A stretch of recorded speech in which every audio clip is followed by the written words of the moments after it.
Electric vehicles are everywhere now. They're on highways, in cities, in advertisements, in government policies. But there's one question that still makes people hesitate. Not range, not price, not performance. Charging. Subscribe this channel for the future of mobility and energy. Because owning an electric vehicle isn't just about the car. It's about the invisible network behind it. And right now, that network is undergoing a silent revolution.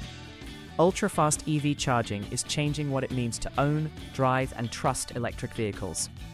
This isn't about shaving a few minutes off a charge. It's about turning EVs from a compromise into a default. For years, charging has been the weakest link. Early chargers were slow.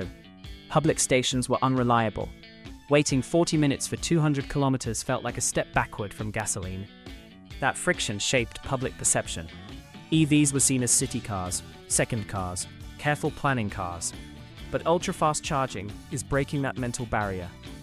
Today, a new generation of chargers can deliver 150, 250, even 350 kilowatts of power. That's enough to add hundreds of kilometers of range in the time it takes to grab a coffee. 10 minutes, 15 minutes, sometimes less. At that point, charging stops feeling like a chore. It starts feeling like a pit stop. And that shift changes everything. Because speed isn't just convenience. Speed is psychology. When charging takes too long, drivers think differently. They plan routes. They worry about availability. They feel restricted. But when charging becomes fast enough, those worries disappear. You stop thinking about charging. You just drive. And that's the real goal of ultra-fast charging networks. Not faster electrons, but mental freedom. Behind this shift is a massive infrastructure race. Automakers, energy companies, startups, and governments are all pouring billions into charging networks. Tesla built its supercharger network early, understanding that cars alone weren't enough. Now everyone is following. Ionity across Europe, Electrify America in the US, Fastnet expanding highway hubs, China building charging corridors at national scale.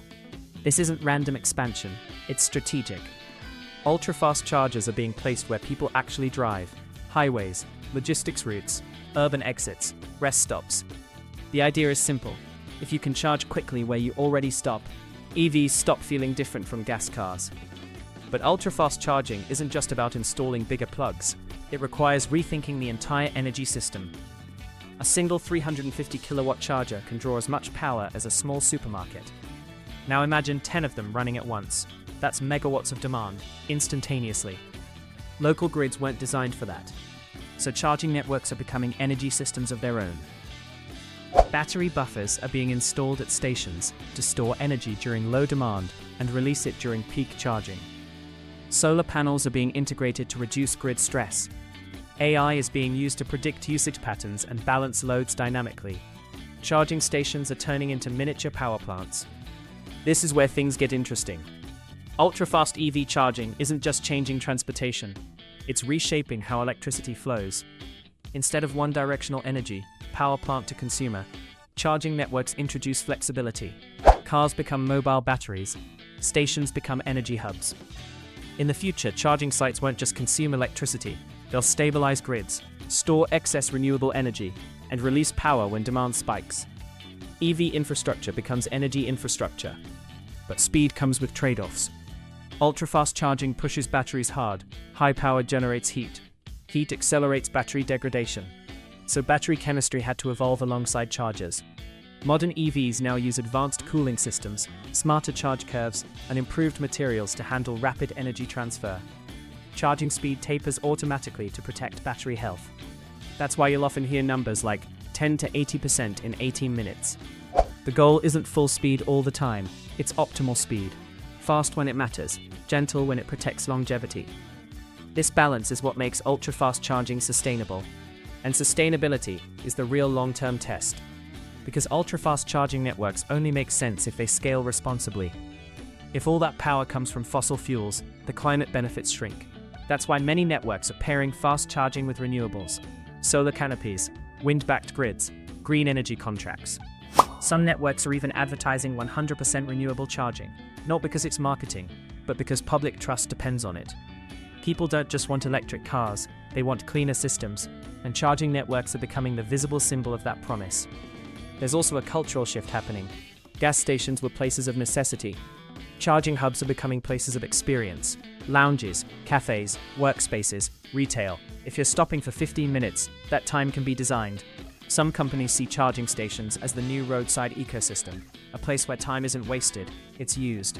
This changes urban planning too. Cities are rethinking curbside charging. Apartment complexes are integrating shared fast chargers. Highways are being redesigned with charging density in mind. The question is no longer, where can we fit chargers? It's how do we build cities assuming electric mobility is normal? But the transition isn't frictionless. Reliability remains a challenge. A fast charger that's offline is worse than a slow one that works. So networks are investing heavily in uptime, remote diagnostics, and predictive maintenance. Software matters as much as hardware, and user experience matters more than specs. Plug-and-charge authentication is replacing apps and cards. Cars identify themselves automatically. Billing happens in the background. Charging becomes invisible. That's the end game. Not faster charging, invisible charging. Of course, not all vehicles benefit equally. Heavy trucks, delivery fleets, and buses have different needs. Ultra-fast charging for them operates at an entirely different scale. Megawatt charging standards are being developed specifically for commercial vehicles. These chargers will move massive amounts of energy in short bursts, enough to keep logistics running without downtime. This could reshape freight, electrify highways, and reduce emissions in sectors that were once considered impossible to decarbonize. But with great speed comes great complexity. Who pays for grid upgrades? Who owns the infrastructure? How do rural areas keep up? These questions don't have easy answers. Governments are stepping in with incentives, regulations, and public-private partnerships, because charging networks are now considered critical infrastructure, like roads, like bridges, like the internet. And just like the internet, early mistakes will shape decades of usage. Build it wrong, and trust collapses. Build it right, and adoption accelerates naturally. The future of ultra-fast charging isn't just about more power, it's about smarter power, dynamic pricing that shifts demand, vehicle-to-grid systems that give energy back, AI-managed networks that respond in real time. Eventually, charging won't feel like an action, it will feel like a background process. You park, you walk away, energy flows, and when you return, the car is ready. No waiting, no planning, no anxiety. At that point, the last major psychological barrier to EV adoption disappears. And when that happens, electric vehicles stop being an alternative. They become the default. Ultra-fast EV charging networks aren't just speeding up cars. They're accelerating a transition, one where transportation, energy, and digital systems merge. One where convenience and sustainability finally align.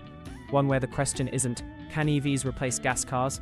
But why did we ever build cities around fuel pumps in the first place? The future of mobility isn't just electric. It's fast, it's invisible, and it's being built right now, one charging station at a time.